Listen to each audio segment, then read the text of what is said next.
Before we dive into this, let me ask you something. Have you ever camped somewhere and felt like you weren't as alone as you thought? Maybe you heard something outside your tent that you couldn't explain. If so, tell me in the comments. I want to know I'm not the only one. And if you enjoy these stories, don't forget to like, share, and subscribe for more creepy camping tales. It was supposed to be a normal camping trip with two of my friends. But in the middle of the night, I heard footsteps circling my tent. And the worst part was, my friends were both asleep in theirs. It was late summer, one of those weekends when you feel guilty staying indoors. My friends Evan and Mark convinced me to join them for a quick overnight trip in the national forest. The trail wasn't too long, about a 3-mile hike in, but enough to get you away from the noise of cars, phones, and everything else. We set out mid-afternoon with packs loaded, joking about who would burn the hot dogs first. By the time we found a clearing big enough for 3 small tents, the sun was already dipping low. The place seemed perfect, surrounded by tall pines, a little stream nearby for water, and just far enough off the trail that we'd have privacy. We pitched our tents side by side, collected wood, and got a fire going before it got too dark. Dinner was the usual: hot dogs, chips, and a few cans of cheap beer Evan insisted on hauling in. We sat around, swapping stories, talking trash, and watching the sparks drift up into the branches. By midnight, the fire had burned down to glowing embers. The woods around us were dead quiet, the kind of silence that makes you feel like even breathing too loud is breaking the rules. Eventually, one by one, we said goodnight and retreated into our tents. I don't know what woke me up. Sometimes you just snap awake, heart beating fast with no reason why. I checked my phone, 2:17 a.m. The forest was pitch black. No fire, no moon, just shadows. Then I heard it. Crunch, crunch, crunch. Footsteps, slow, heavy, moving just outside my tent. At first, I figured it had to be one of my friends. Maybe Evan stumbling out to relieve himself, or Mark getting a drink from his pack. But the steps didn't move away. They circled, careful, deliberate. I whispered, "Mark?" No answer. "Evan?" Still nothing. The sound kept circling, moving closer to the back of my tent. My mouth went dry. My heart was pounding so hard I thought whoever was out there could hear it. I reached for my flashlight, my hands shaking. I unzipped the tent just a few inches and peeked out. Across the clearing, both of their tents were zipped tight. No movement, just still shapes inside their sleeping bags. The footsteps stopped right behind me. I froze, holding more breath. Then I heard it. Soft, dragging, fingertips brushing against the nylon wall. Slowly, like someone testing the fabric. That was it. I couldn't take it anymore. I flicked on the flashlight and aimed it at the wall of my tent. The fabric glowed white, but there was nothing. No shadow, no silhouette, just the trees beyond. But the moment the light came on, the sound changed.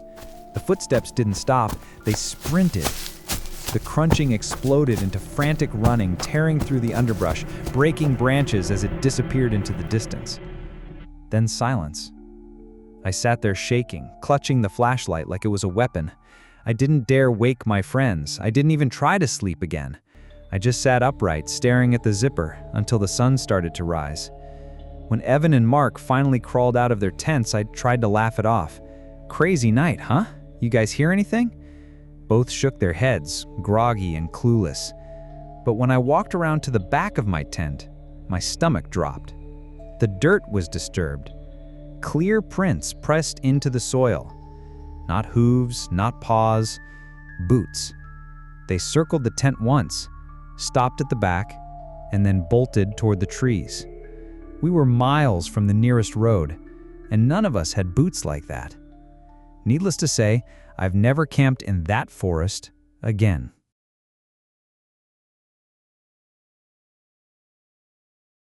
On a late fall camping trip, my friends and I found another campsite deep in the woods.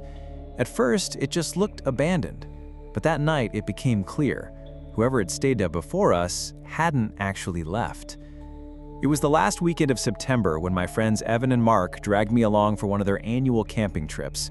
We'd been doing it for a few years, and it always felt like the last taste of summer before the weather turned cold. The trail they picked wasn't an official one.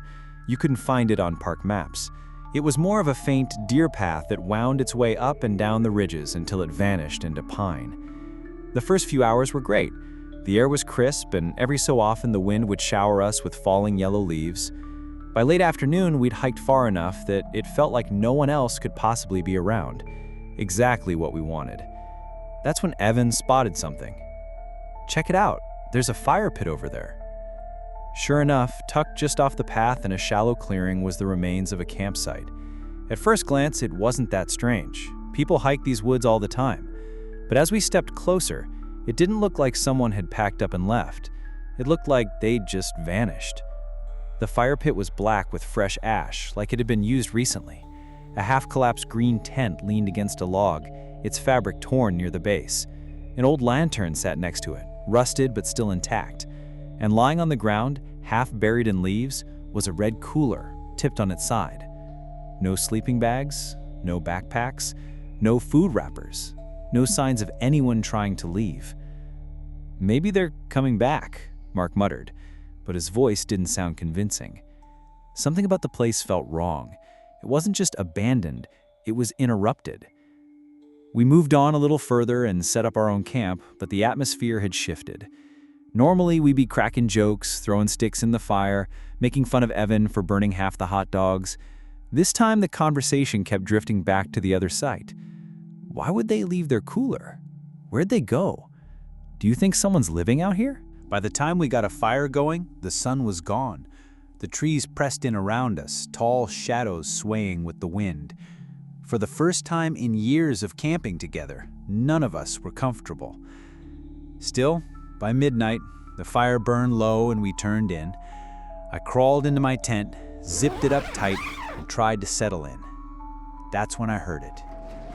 At first it was faint, a metallic clink, like something shifting against metal. I froze, listening hard. It came again, louder this time, the sound of something brushing against the cooler. I unzipped the flap just a crack and shined my flashlight across the clearing. The beam cut through the trees, landing on the collapsed green tent. For half a second, nothing moved. Then I saw it. A figure. Someone crouched low, just behind the old tent, peering back at me. His face was pale, almost gray in the light. His eyes reflected the beam, wide and unblinking. He didn't move, didn't flinch, just stared. I yanked the zipper shut so fast it snagged halfway. My heart hammered so loud I thought it would wake my friends. I sat there, frozen, clutching the flashlight like a weapon. Every sound outside, the wind, the branches creaking, felt magnified 100 times. I didn't sleep, not a second. At dawn, when the light finally filtered through the pines, I forced myself out. My legs felt like stone as I walked toward the abandoned site. The cooler was upright now, sitting neatly by the tent. But there was something else. The dirt was disturbed. Fresh boot prints circled the fire pit, looping around and around before leading back into the trees. I followed them for maybe 30 yards until they vanished into the undergrowth. When I turned back, Evan and Mark were standing by the fire watching me. I could see it in their faces. They hadn't slept much either. None of us said it out loud, but we all knew. Whoever had been out there that night hadn't left. They were still around. We packed up in record time and hiked back to the trailhead without another word. And every step of the way, I couldn't shake the feeling that someone was following us, keeping just out of sight.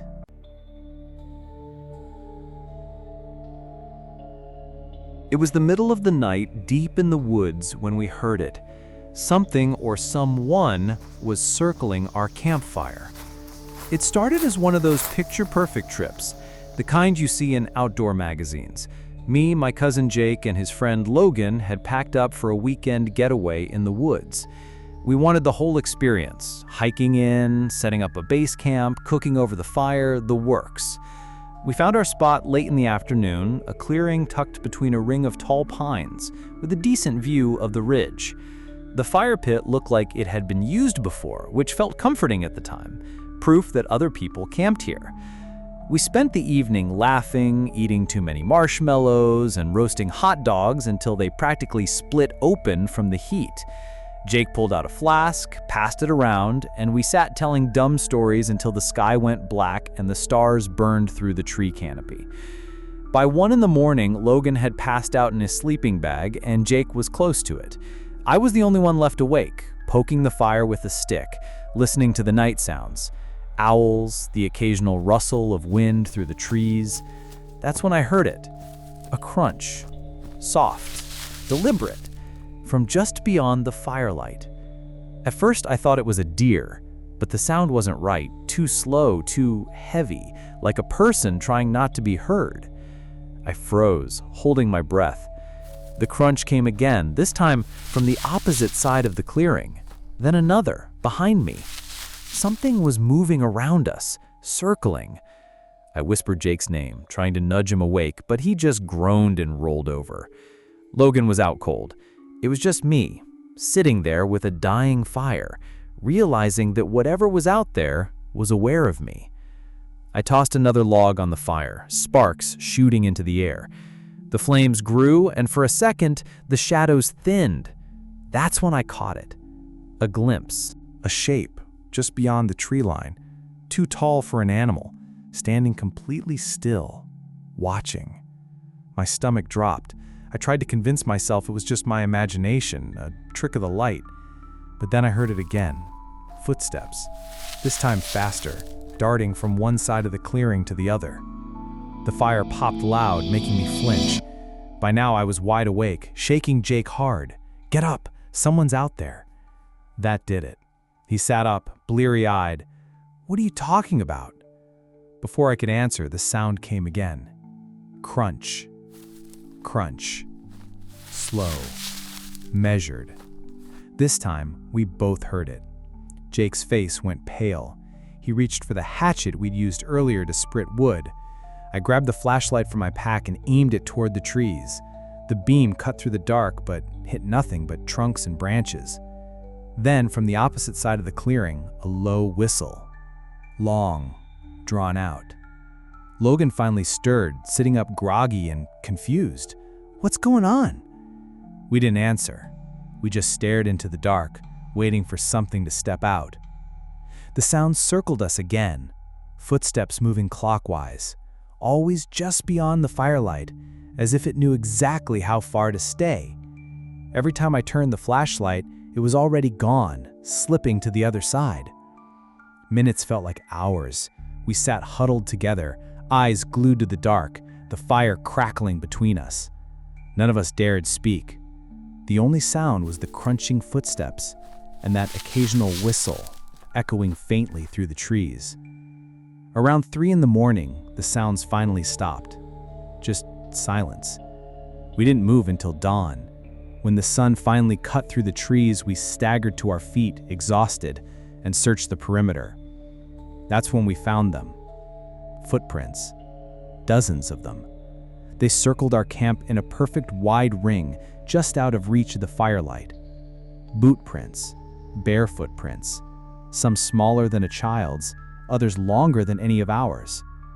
We didn't pack breakfast. We didn't even pack our gear properly. We just grabbed our stuff and left, moving fast until we found the trail again. We never saw anyone, never heard another sound once we left the clearing. But I'll never forget those prints, fresh, circling us all night long.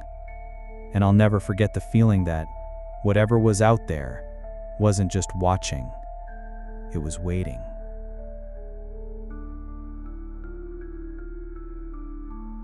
We thought the cabin we found in the woods was abandoned, but once we stepped inside, we realized we weren't the first ones there, and whoever had been there before us hadn't left.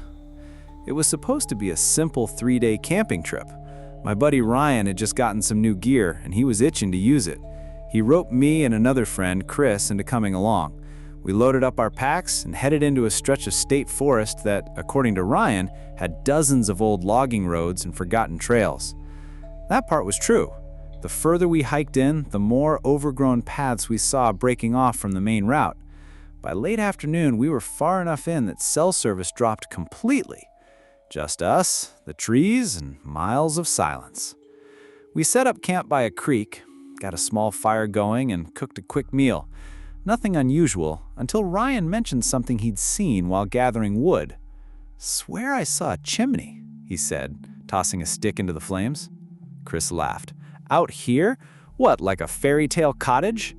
But Ryan was serious. He pointed through the trees to where the slope rose sharply uphill. Stone, just barely sticking out above the ridge. I wasn't thrilled about wandering into unknown woods at dusk, but Ryan insisted we at least check it out the next morning. When daylight came, he led the way up the slope. Sure enough, half hidden by pines and thick brush, there it was, a cabin.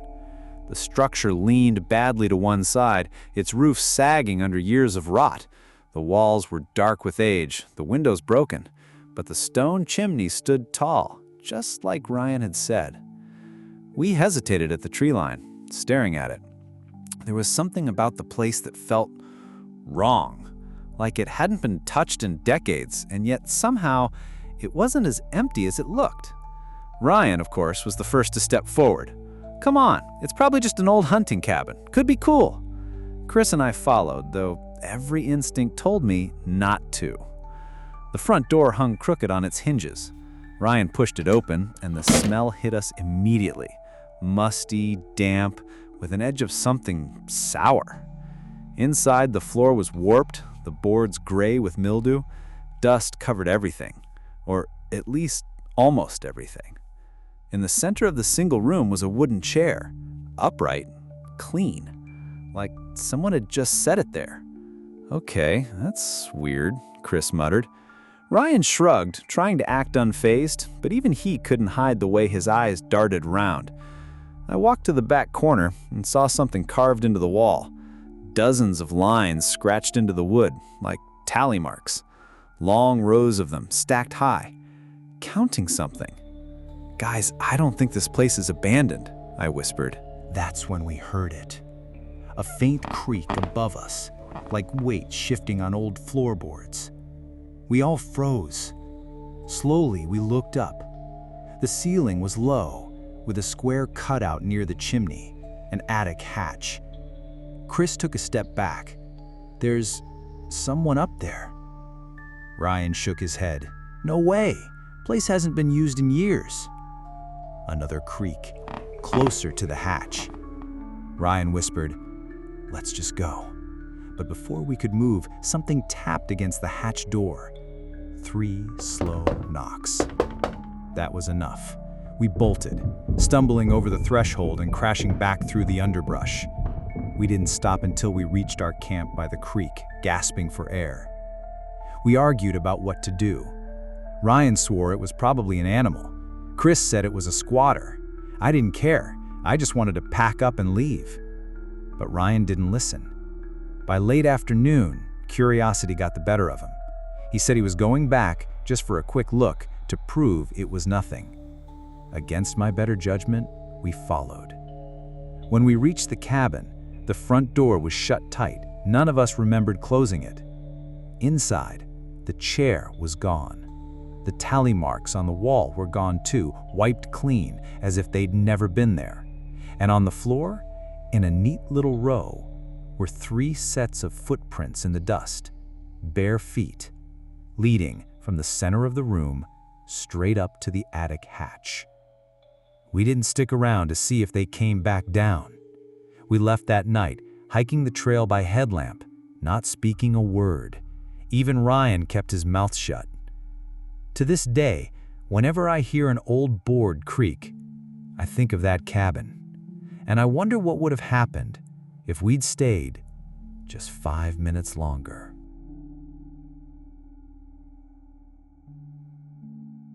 The first time I saw him, he was just a silhouette on the ridge. Too still to be a hiker, too patient to be passing through. The problem wasn't that he was watching us. The problem was that, all night long, he kept choosing higher ridges. We'd aimed for a mellow weekend, one night at a backcountry site off a long loop trail, nothing extreme. It was early October, cool evenings, bright afternoons, no bugs, and the kind of crisp air that makes a cheap instant coffee taste like a cafe special. It was me, my brother Nate, and our friend Danny. We've camped together enough to have a rhythm. I handle water and the map, Nate's the fire and the food guy, and Danny documents everything with photos that somehow make us look like we know what we're doing. The loop started with an easy climb through hardwoods, then broke into scraggly pines along a ridge system. By late afternoon, we reached a shelf of flat ground tucked just below a long, open spine of rock, perfect for a tent, close to a trickle of a spring and with a big sky view to the west. The guidebook called it Raven Ledge, though we didn't see any ravens, or anything, really. It was quiet enough that our voices felt too loud. We pitched the tent, strung a bear line and a crooked birch, and laid out dinner. Ramen upgraded with summer sausage slices because we're culinary visionaries. Nate made a little joke about Michelin stars and a folding stove. Danny shot golden hour photos of us pretending to enjoy dehydrated food. Normal, easy, the kind of contentment you only get when your phone has been dead for 5 hours and you no longer care. Dusk slid in fast.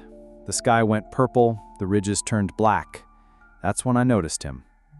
At first, it didn't register as a person, just a vertical line on the skyline, about 200 yards up and to our left, where the ridge rose to a little knuckle of rock. I squinted. The line had shoulders, a head, arms at the sides. No movement. "Hey," I said, quiet. "Someone's up there." Nate followed my gaze. "Probably another camp, or a day hiker finishing late." "Day hikers don't usually stand still like fence posts," Danny said, raising her camera and then lowering it. "I can't get focus. It's just a silhouette." We watched for movement. Nothing. The figure was a cutout against the last light, a piece of the ridge that had decided to resemble a person. After a minute, the wind picked up and the pines murmured, and I felt stupid for staring. We ate, we joked, we pretended not to look up again. When the stars came in thick, we let the fire burn to a reasonable glow and tucked in. Danny stayed out longer, taking long exposure photos of the Milky Way. I fell asleep to the sound of Nate's steady breathing and the soft rattle of the fly on the wind. I don't know how long I was out before I woke again, but the world had that 2 a.m. temperature, sharp and too honest. I checked my watch, 1:47. The fire was a bed of red dots. The air tasted like cold ash. I heard something small skitter over the pine duff, mouse probably, and then the particular silence that means your brain wants to fill the blank with worry. I eased out, pulled on boots, and stepped into the night. From outside, the tent looked like a dim shape on a darker slope. The sky was bright with stars. The ridge above us was a jagged black seam against them. He was there again. Not in the same place. Higher. Farther along the ridge, silhouetted against a gap where two firs made a V in the sky. Still. Facing us. No headlamp, no shuffle of weight, just a bearing. I swallowed. "Danny?" I whispered, not wanting to wake Nate until I had to. The tent rustled and Danny slid out, breath clouding. "You see him too," she said, not asking. "Different spot." She lifted the camera and fired off a shot. The shutter sounded loud as a branch snap. She checked the screen, then frowned. "It's just black. He's a cutout. I need light." We both turned our headlamps on low and aimed them away so we didn't blind ourselves. The ridge stayed a contour, the figure an absence carved out of it. "Maybe it's a tree," I said, because saying maybe is one of the survival skills you learn in the wild. "Trees don't change places," she said. We could have hiked up, but scrambling an exposed ridge in the dark to confront a stranger felt like auditioning for the wrong kind of story. So we did the safe thing, stoked the fire, shifted our camp chairs so we sat back to back and waited. If you've never held a vigil in the woods, it's mostly boredom salted with panic. Sometime around 2:30, Nate awoke and stuck his head out like an irritated turtle. "Why are you two narrating your fear?" He joined us by the fire. When he saw the ridge, his mouth flattened. "All right," he said. "We stick together. If he comes down, we use voices first. If voices don't work, we make the fire bigger. Nobody heads onto that rock in the dark." We listened. The wind moved. An owl called once, then again. Somewhere, rock shifted, the dry sound of small stones skittering down a face, the kind of noise a boot can make when it slips on scree. It came from farther right than before. I checked the ridge again and felt my stomach slide. The silhouette had stepped to a new perch, closer by a measure only your instincts know. He still hadn't raised a light, still hadn't done anything that could be described as activity. He just existed where he shouldn't, with the patience that felt practiced. "Maybe he's lost," Mate said, not believing himself. "Maybe he's waiting for friends." "Then why not call out?" Danny asked. The fire popped and sent up a little comet of sparks. A gust pushed smoke towards us and made our eyes water. Past it, in the corner of my vision, the figure chose a higher place again, like a chess piece taking a file. Time turned syrupy. We threw on more wood. Danny wrapped her sleeping bag around her shoulders like a cape. Nate stared at the ridge with the particular belligerence of an older brother ready to rename fear annoyance to make it manageable. At 3:12, a thin sound threaded through the trees, metal on rock. A clink, brief and soft, like a carabiner brushing against stone. Then nothing. "That's a person," Danny said. "Animals don't have gear." "Hey!" Nate stood and cupped his hands. "Buddy, you all right up there?" Silence answered the way it does when it's thinking about lying. "Okay," Nate said, more to us than to the ridge. "New plan. We ignore him unless he comes down." We watched. We waited. The figure moved only when we looked away, as if courtesy required secrecy. Each time, a little higher. Each time, a little closer to the crown where the ridge becomes sky and disappears. Near 4, the cold got into our wrists. We traded places standing and sitting so no one would stiffen up. The slope above us was a serrated shadow. If he moved again, I didn't see it. Maybe I was too tired, or maybe the night realized it had made its point. The first gray showed at 5. The sky thinned, shapes separated, tree from tree, ridge from sky, us from our breath. When the light finally had edges, we packed like people who have somewhere to be, which we suddenly did. Before we left, we climbed, not to the top, just up to the knuckle where we'd first seen him, the reasonable distance you can manage without making a dumb decision. The rock there had dust and lichen ground into it like a place where boots had stood. Not a circus of tracks, just scuff marks.